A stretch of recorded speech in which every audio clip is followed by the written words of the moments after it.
Welcome to the Your Limitless Leadership podcast with Jenny and Brent Widman.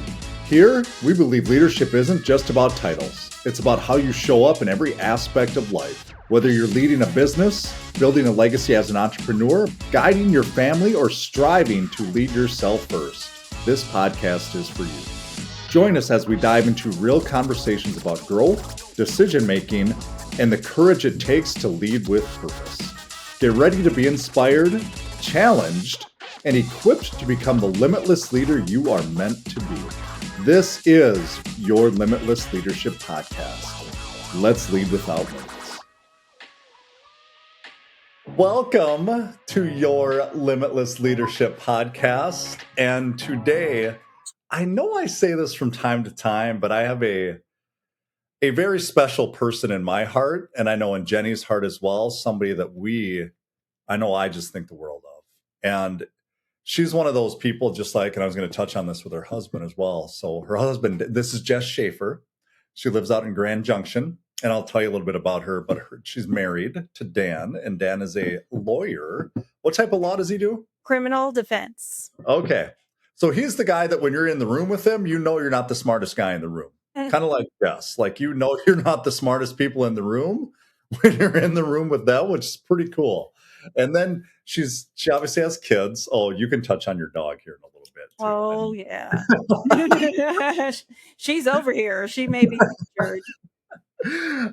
Niall and Sophie. And just when you can tell when she talks about them, how her eyes light up, and the way, like, they just got back from a 3-week to month trip from Croatia as well. We'll talk about that, but they do that every year, which is really intriguing to me, just how they plan that out and all the things that they do. But she has just come aboard. I mean, she's been our friend for years. So she came aboard to Your Limitless because she wanted to come aboard. That's how that came about. Basically, she said, I'm with you. And to me, that says a lot about who she is, just her intelligence, just her tenacity, just the person that she is, the way she cares and wants to build things as well. And it's pretty cool to see. So first, thank you for being on here. I appreciate it. Yeah. We do. So we're going to start. I just want to know about you. So kind of take us back, and you can start wherever you want to, whether it's, I don't know, where you grew up, what parents, high school, college, all the stuff, like whatever you did in your past. Just tell us about Jess, your family, how the evolution of how you got to where you are. Just tell us about you.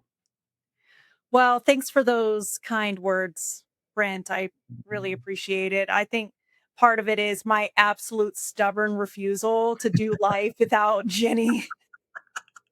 That's a good point. I love it. I'm like, girl, you're stuck with me. I don't know.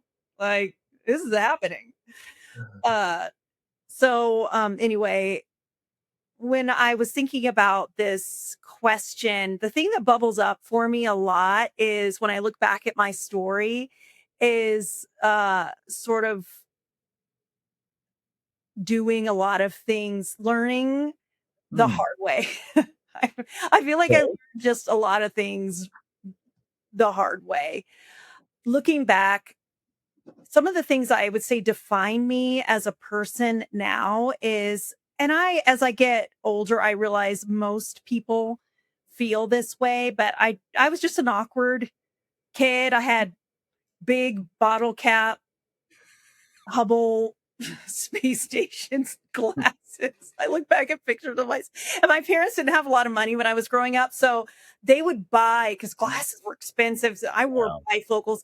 And so they would buy me these massive glasses so my face would grow into them, so I could get some years use out of them. And then I had this, like, I lived in the South, or grew up in Louisiana outside of New Orleans, and I had this curly hair, and it was just frizzy all the time. And one of my friends, childhood friends' parents just sent me a picture. Like, oh, I found this gem of you and your mom and your sister. And it's me with these, I'll have to share it with you, these massive glasses and this curly, and my sister's blonde and blue eyed and just adorable. And here I am. But the thing is that I look at that picture, I still had attitude. Like I had my hat on. I think I had like some coveralls that I put, it was all 80s style. And uh so I was an awkward kid, but I still knew who I was. Yeah. Uh Yeah. and anyway, my when I was in when I was in high school, I thought I was going to be a teacher. Okay. And I thought I was going to teach elementary school. And I got into college and realized really quickly that that was not going to be my jam. I remember I took my very first elementary ed higher level course and I dropped it within like 3 weeks. I was like, I got to rethink my life. But the truth of the matter is, while I knew I was interested in learning and growing, and I love to read and research, and I was minoring in theater at the time. I like to perform. What I was really mostly interested in was having a good time. And so At least you're honest. I love it.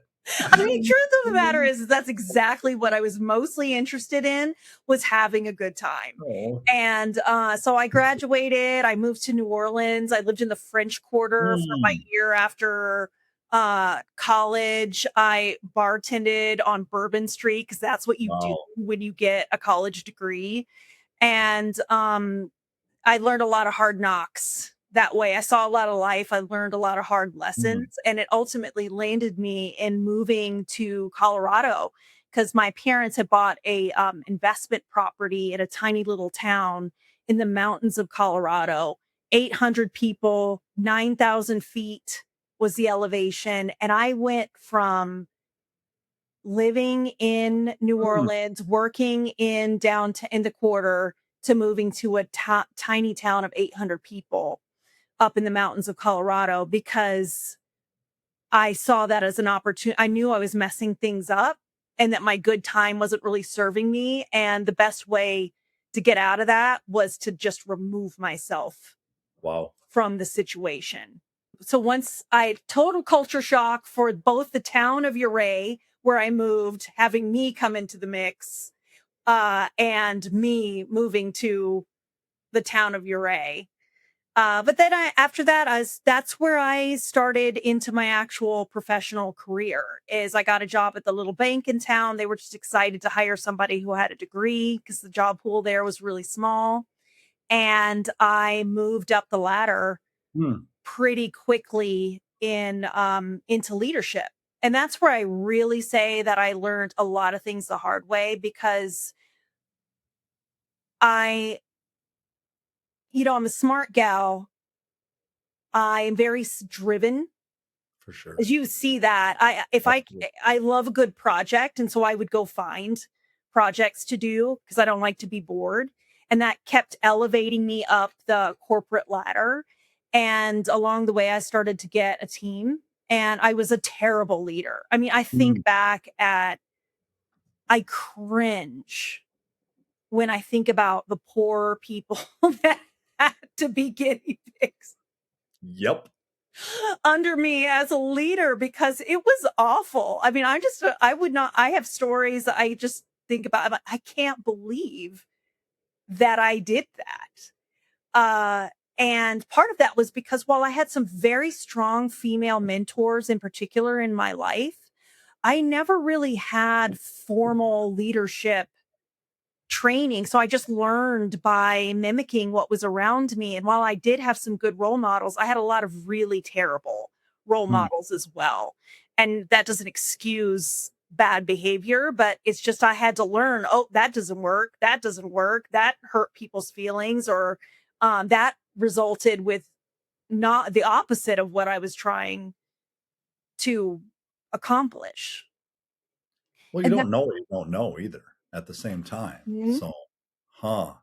And not to say that I didn't do good along the way, because Yep. I did.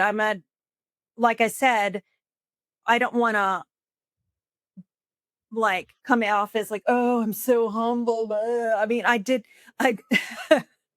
I did do a lot of really great things, but when it came in particular to leadership, I learned many of my lessons the hard way. But fortunately, I would take those lessons and try to do it differently because it was painful. So take me back because you've touched on that a couple times Mhm. with you learned it the hard way growing up. You talked about even Bourbon Street and had to learn there. So I guess there's one of my first questions because that when you talked about moving from Bourbon Street to moving to where the 800 person town, right? And you made a conscious decision to do that. That's not normal, Mm. even though it might have been normal for you. How were you self-aware enough to go, I'm in this life. I love it, but I need to get out of this life because that's not easy by That any means. there was a very specific moment that I had Yeah. where I was walking through the quarter. It was a Tuesday morning. It was like 9 o'clock. I was like running some errands or something. And it's New Orleans. Many of the bars are open 24 hours. Wow. And I remember looking across the street from the bank and seeing one of the bars there. And it's dark inside, but there's music playing, and there's probably 10, 15 people in there drinking. And I knew a couple of people in there. And I thought to myself, that's going to be me one day if I don't get out of here. Like, that's my future here. Cause I was working in the service industry at the time. There were service industry people there. It's like, that's going to be I just knew in my heart that that was not who I was or the path that I should, or anyone, but the path that I wanted to be on. And I that started changing things for me. I ask, and then to be straight transparent there too, Mhm. kind of self-serving as well, because I was bartending till I Mhm. was 30, right? 29, 30. It's like, is this life? And you kind of look around and you wonder, is this what I'm going to end up being? But Mhm. what do you do? Where do you go? So that's what made me wonder is how Mhm. did you do it as just a person walking down the street going, huh, I can't keep doing this. I Yeah. can't. That's when you go just who you are as a person, Jess. And I know not everybody knows you yet on here Mhm. and what have you, but you're so diligent about the things that you did. And that goes back to, I want to go back to the attitude statement when you said Mhm. you had the attitude and what have you. Where did that come from? Was it your parents? Was it just the way you are? And how has that served you Mhm. over the years to just, because obviously when you set your mind to something, you do it. And Mhm. that's part of the attitude. And Mhm. I Yeah, that's okay. know. Like, how where does that come from and how has that served you over the years? Because you kind of touched on it with the leadership thing, but just to go a little more in depth on that, I would love to know that. Tell me, just to clarify Yep. the question, could you just clarify the question before I go off on a tangent?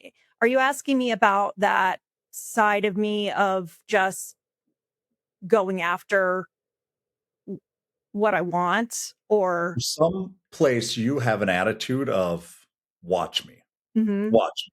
And you have had that, like you just said, since you were a little pop bottle girl Yeah. with glasses, right? And that has served you over the years, hands down. Now we can sit here and talk about how has it hurt you, blah, blah, Mhm. blah. I'm Yeah. not that is what it Yeah, is. yeah. Mhm. But where does it come from and how has it served you just in different facets of your life? Yeah. Whether it was college, whether it was the decision on Bourbon Street, whether it was moving to a small town and taking on things at going to college, like all these different things that you may have skipped over as well that you didn't even talk about. But has there been instances that this is where it's propelled me at Yeah. the same time?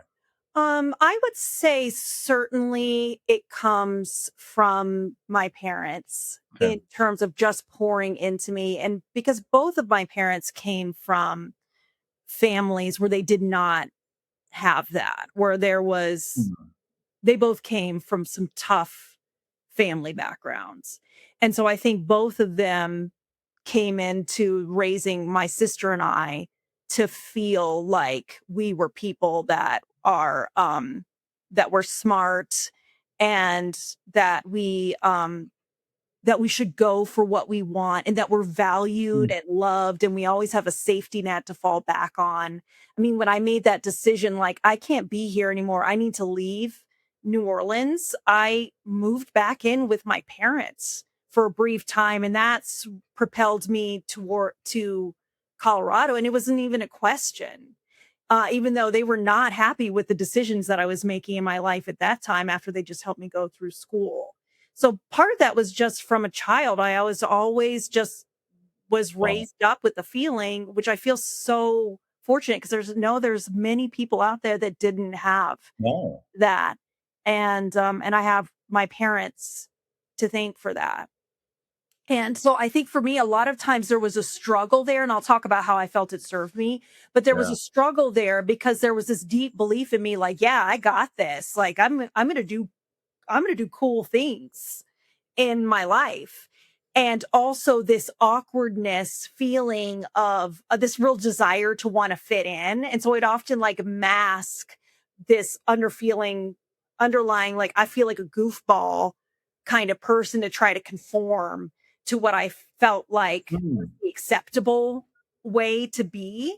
Oh.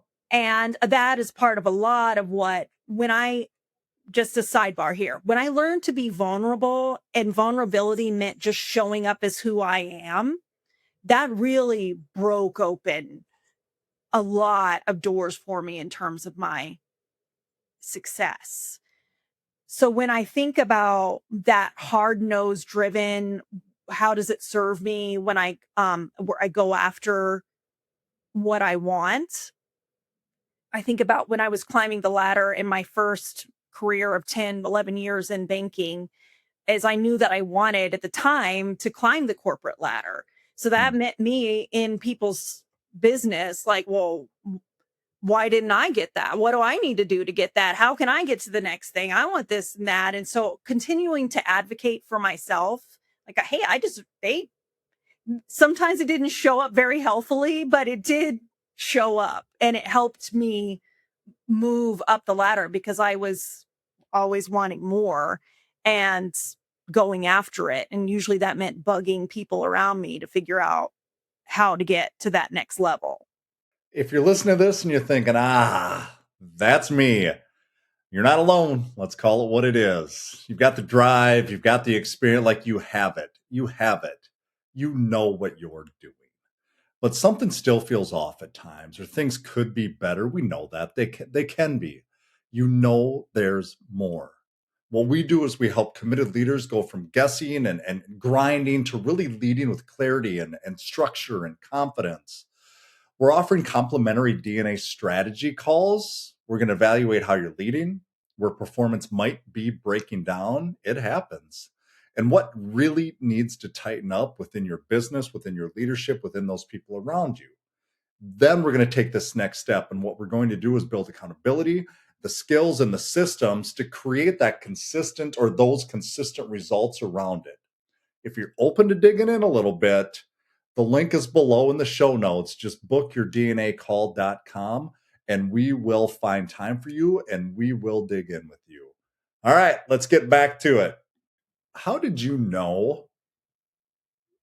I mean, looking back on it now, it's easy to say I was not a very good leader. I would like, and I know I'm putting you on the spot here with different instances or what has happened. How did you know, or how do you know now that you were not a very good leader? Like, what are some of the things that you did? Well, that's part of it is we just get thrown into leadership at Do times. you Like, just get okay, thrown in? you have a degree and you show that you can do stuff. Yeah. Go lead all these people. And it's like, Exactly. Go run what? a branch now, you know? And in fairness to the companies where I worked, they made attempts at leadership. I mean, we'd go Okay. to this training or that training or whatever, but I never had. That's not even true. Let's just say there wasn't a formal way of learning how to be a leader. So it was, I'd get little snippets of things and then I would go try and fail miserably, and and sometimes not For miserably, but sure. many times early on it was miserable. And I knew that I wasn't good because I got the feedback. that I Oh, wasn't good. I mean, I run into people now that I was a leader of back in 2007, 2008, and they're like, "You're a leadership coach? What a what a wreck." Who the heck would ever want to take? Are you kidding me? Joke, right? So, I mean, literally, I ran into someone that I led, I don't know, almost 20 years ago now, who so good. was like, "You've got to be kidding me." Well, that shows, Uh, hey, let's call this what it is. It shows that you can recognize it mhm. over time. Yeah, Like, it's hard to recognize when we're in it. yeah, Let's call it what yeah. it 'Cause you're is. just trying your best. Everybody's just Yeah, doing their best. they are. So in the moment, it's like I know that I'm not doing this well, but I don't know how to do it any differently.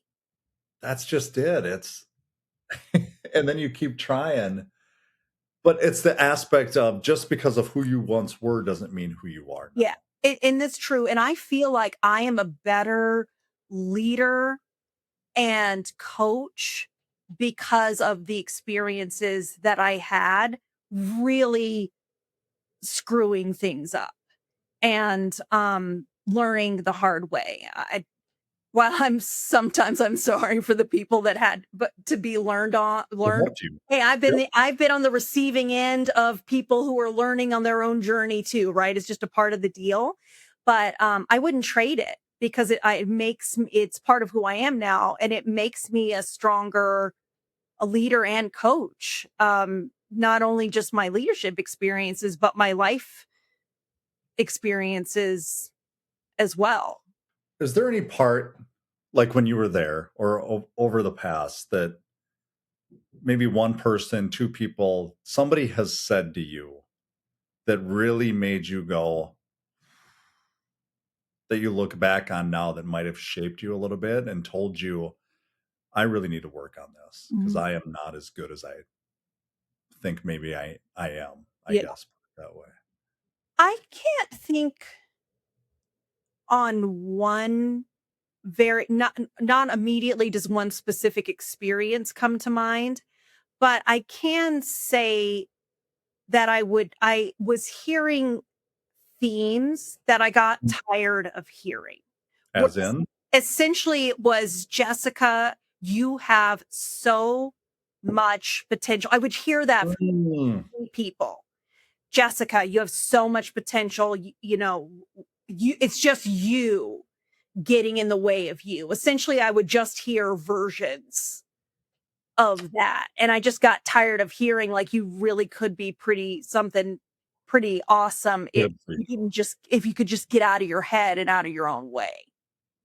That is, even talking about what you just said, that is one of Jenny's like pet peeves, right? If somebody ever told her you have all the potential, she calls it unused energy, is Mhm. what she calls it. And then it's, to me, one of the, and don't take this wrong, obviously, that's why we're talking about this. Mhm. That's one of the biggest insults somebody can give you. Mhm. It's telling you you could be good, but You're you're not just not. you're not right now anyway. So if anybody is telling you, if you're listening to this, if anybody is telling you what she just said, that you have potential, you need to get to work. Mhm. This should be your wake up call to go, wow, that's what they're actually telling me without telling me that, because they're too nice to tell me Mm. Yeah. you're not doing the things you need to do Yeah. because you're not. What are things that okay, let me ask that. Mhm. Because then I'm guessing you had to take it upon yourself at times to figure it out. What did you do? Like, what are not all of it, but what are some of the things that you did to develop yourself into the person? Because you look at where you are now and look back, and you're phenomenal at what you do. Yeah. How did that? How the How hell did did that that happen? That's horrible. I feel like a lot of people that know me are wondering that. How did that happen? Oh, Uh, oh, I love it. Obviously, part of it is just experience, Yeah. maturity. You have kids, they change Hmm. perspective. So I don't want to sound trite in my response to this, but Yeah. one of the big things that happened, hand to God, is when I decided to hire a coach. And Ooh. this is not this is just the truth. This is what Yep. I'm passionate about coaching, because I had negotiated a position. I had been recruited to a bank and negotiated the highest salary I'd ever commanded in my career yet. And I got that job and I was like, "Oh, I did that." And I wanted to make sure that I like lived up to what I had sold to Good for them. you. So I hired a coach, and Jenny was my coach. And getting that consistent rhythm of the coaching and the checking in and the space to be totally honest with no politics involved, because she didn't care about what was Mm-mm. happening in the bank politically or any of those sorts of things, was just my ground. And to have someone be like, Jenny, she's not gonna. Jenny first taught me, without me hiring her to do this, but she taught me the habits that I had to try to mask who I am sounded like terrible self-talk. Oh, and I would, I'm the worst. Oh my gosh, I'm such a disaster. I mean, I'm all this BS self-talk. Wow. She wasn't going to allow any of that on our calls. And she helped me to see that it was just a habit that I had. And again, what I mentioned earlier, not only practically speaking, getting the leadership skills that I needed in a fashion customized for me through the coaching, but also taking off the mask and stopping this face that I felt like I needed to put on around people, instead just showing up as me authentically, which meant being really honest about the growth path that I was on. So when I was approaching a leadership conversation, admitting I felt nervous about it, those types of things, that's really the game changer that coaching gave me. That's what the hell happened to get Wow. me from someone who wanted to be better and was trying to be better and making a lot of just mistakes learning along the way, to someone who now was seeing real leaps in my professional growth and personal growth. I'm going to come back to the mask because I think that's a lot of us do that. It's this is who we think we should be, or Mhm. think what we need to be, or we put this on because it feels like that's what it is. But you talked about, first and foremost, the talk. And one man's opinion. I think that is one of the most underdeveloped, underappreciated things, if you will, Mhm. because so many people self-deprecate on themselves. Yes, that's exactly what it was. And part of it was like, this is going to sound terrible, but I'm just going Do to it be all. vulnerable and real with you, is that I know that I'm smart. Yep. And I know that I am someone who holds myself to high standards, and not everybody around me would hold themselves to the same standards, which is, I mean, whatever, that's on them. But I would self-deprecate a lot to cut myself down to size in front of the person that I was with, whether they needed that from me or not. But Wow. it was my way of making myself smaller. And I feel that's a word that gets thrown around a lot, but it was one of my ways of making myself smaller, Why? because Why did you feel like you had to do that? I learned a lot. I remember I was listening to a Darren Hardy book. I think it's called The Compound Effect. Yeah. It is called The Compound Effect. I think it's in this book. And I mean, okay, I'm just going to say it. He says, when you grow yourself, the herd turns against you. And it's not because they're bad. It's because you're holding up a mirror when you're growing. And so as I started to grow, or even as I was trying to grow, I that makes other people uncomfortable. And I read that as they don't like me or I'm weird or awkward. So I would always try to mask and kind of cut myself down There to it is. size and make myself smaller. So that's where the mask came from as well, that it's not that you're, and again, you're not saying I'm better than somebody else. You're saying I'm putting the time and effort in to develop. It's almost like you're outgrowing the people that it's the product of who you surround yourself with Yeah. thing is really what it is. And if you allow, just like Bourbon Street or the Quarter, if you consistently surround yourself with those people, you're going to be the person sitting in the bar on a Tuesday morning at 9 a.m. having a drink because that's a great time. Yes. Or you make the hard choice to go, and it doesn't matter what your choice is, Yeah. right? And I'm just speaking to people on here. Uh-huh. There's a choice we have to make at times as well. Mhm. And giving yourself permission to do that is what you're saying is you had to give yourself permission to outgrow those people a Yeah. little bit. Yes. And because of the sad thing is because of that thinking that I had before, the truth is that when you grow in front of people, it's gonna make them feel some kind of way, which is all about them. And it can actually inspire people to grow around you too. I've certainly had plenty of people in my life that I'm so glad that they allowed themselves to outgrow me so I could look to them Mm. to have that inspiration to grow to the next level as well. But now, oh, think about what you just said.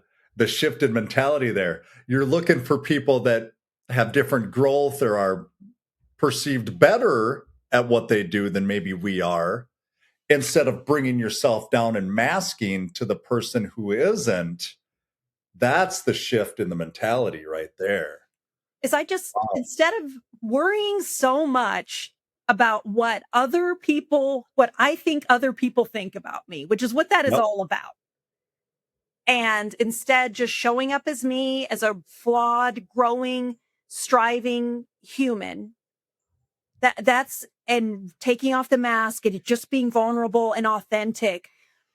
And then of course being very open-minded to growing intentionally. Those are the things that have really propelled me to the Okay. place where I'm still growing, but the kind of person who people would look to coach them or train them or just talk to about being better as a That's leader and in their life. kind of the question. And let's take the humble out of the equation for a second here as Mhm. well.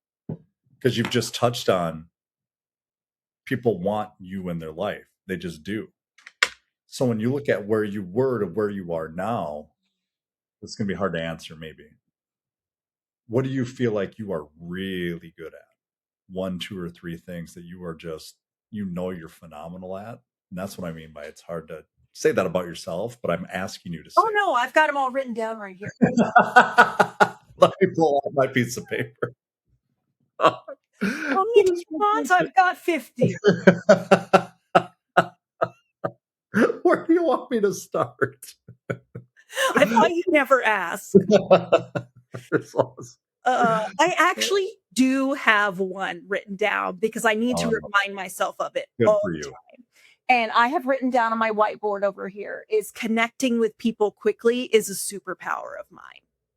And I used to think it was the thing that made me weird. And honestly, it may still Really? make me weird to some people because I don't really like small talk, but I do love like getting into it real quick with a stranger. Uh, and Agree. And so I do think I'm really good now at connecting with people quickly. I do hear feedback from people that they feel seen, they feel cared about, they feel connected to when they meet me. Do you think part of that is because you're so good at, and people that are really good at this, they shut up and listen after they ask the question. They give people the space to talk. Um, if you were to tell somebody how to do that or help them do that, that would help enhance, let's say it right there, help a leader or any person enhance their business or even their marriage, if you will, right? How do you do it? That's a harder question to answer, Mhm. but off the cuff, I think one thing is just being Love it. Yeah. genuinely curious, and also respecting when the person that you're talking to does not want you to be curious with them. Um, because sometimes people don't. That makes me batty when I'm trying to engage someone in a conversation and they're throwing out those one word answers. And now I'm just learning, like, it's not that they're bad in conversation. They just don't want to They're talk not to it me. yeah. It's okay.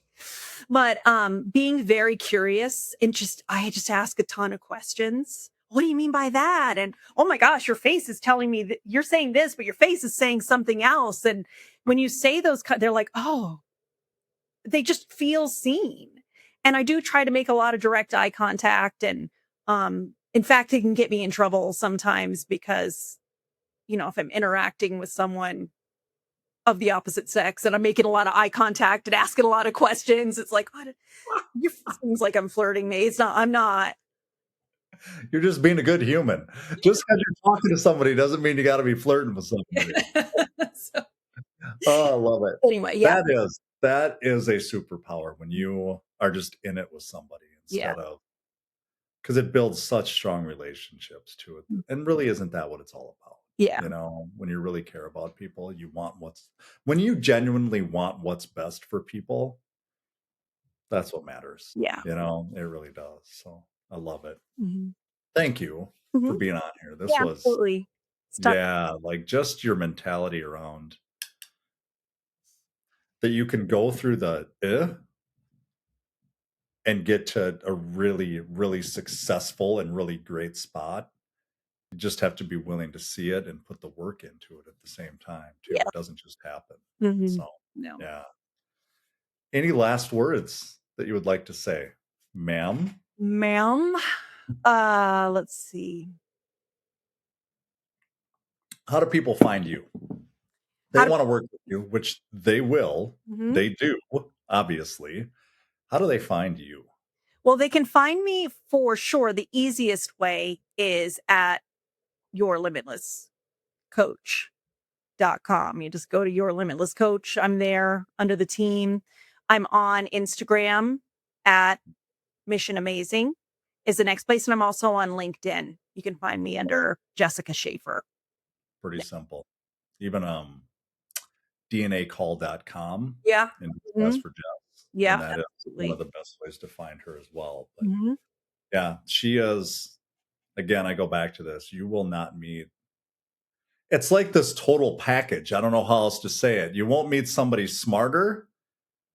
And I don't say this because you're on here, but just who you, this, my perception of you, somebody who is uber intelligent, somebody who doesn't come off and try to tell you how intelligent she is. She just knows she is. And she lives in this silent confidence of, I got you. Mm. I got you. We're going to figure this out. I'm not going to tell you exactly how to do it. I know how to do it, but I'm Mhm. not going to tell you. But I'm always with you as well. And we are in this, and that, and then the being able to laugh and being vulnerable and all these different things that you have developed and learned about yourself over time that you can now take that. And the cool part is you can transfer that to other people too at the Yeah. same time because you've done it.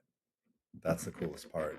You walk the walk, I guess, put it that way. So, Thank you, Brent. That's so kind of you to say. In fact, you sent me an email once years ago and you were like, I don't know what to say. Or something like, you just have it. And yeah, have you do. that. I took it and I cut it out because your words are so affirming for me and put it on my whiteboard. So thank you. Your words mean a lot to me. And I thought about just if I were to give a couple parting words, if anything in my story, if I could sum up, is to shorten the curve on the pain is whatever it looks like when you're trying to grow in an area and you keep hitting the wall, just get help. That's get help, whatever it looks like. If it's a coach, it's a book, it's a program, invest in yourself. It will pay off. I wish I knew then what I know now, because of, wow, I would have shortened that pain curve so much. And the other thing really in all of this is just when I learned to stop taking myself and things so seriously and just laugh and have a good time and take the mask off and just be who you are. It's just so much more fun. So that's what that's what I'll leave the parting thoughts are. I love that. I hope that hits somebody and they take it and run with it, Yeah. because that is wisdom right there. So thank you Thank again for being on here. Appreciate Thank you. Thanks for joining us on the Your Limitless Leadership podcast with Jenny and Brent Widman. We hope today's conversation inspired you to think differently about leadership, not just in your career, but in every part of your life. Remember, leadership starts with leading yourself first. It's about taking action, making bold decisions, and showing up with purpose. Now, it's time to take what you've heard today and put it into practice. Whether it's in your business, your community, your family, or your own personal growth, start leading without limits. You have the power to become the leader you're meant to be. Until next time, keep pushing your boundaries and leading with purpose.